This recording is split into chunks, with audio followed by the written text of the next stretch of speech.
everybody. Thanks for tuning in to Go Atlas, Sobriety, Motivation, and everything in between. I'm Josh, and today I want to talk to you a little bit about saying sorry and how saying sorry is sometimes not good enough.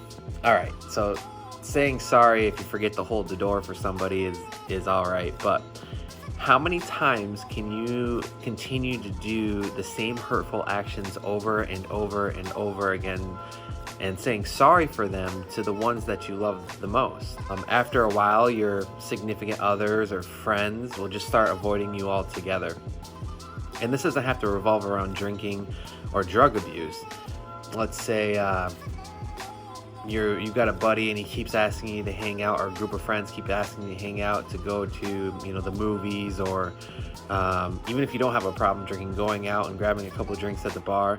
You're like, yeah, I'll be there, whatever, and you just don't show up. There's another excuse, or you keep putting it off. Eventually, those people are just going to stop inviting you altogether because they're already assuming that you're not going to show up.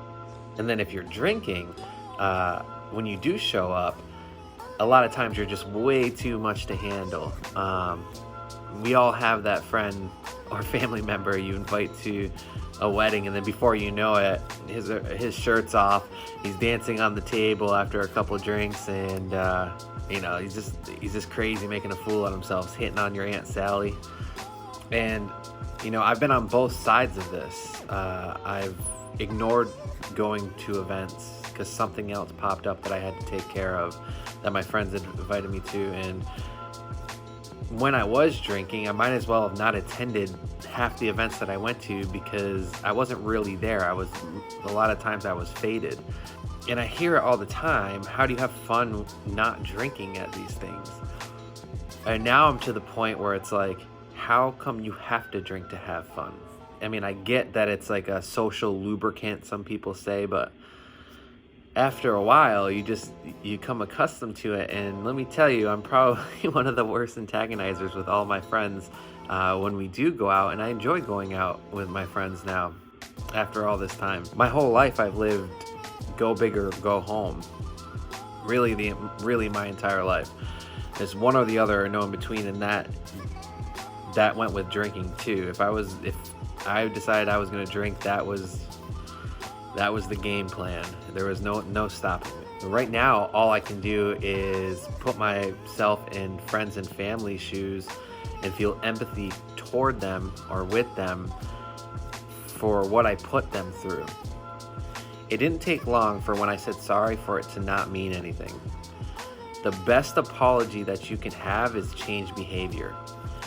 Once you notice your friends and family not wanting to associate with you any longer, their answer is not repeating the same actions over and over and over, because that's just going to put you back in the same spot. Change your behavior, and I promise you that you will be everyone's favorite again. The new friends that you have made along the way, when you were taking part in your bad habits, are most likely just users. Blood-sucking leeches that'll drain you for your worth. All I have to say is fuck them.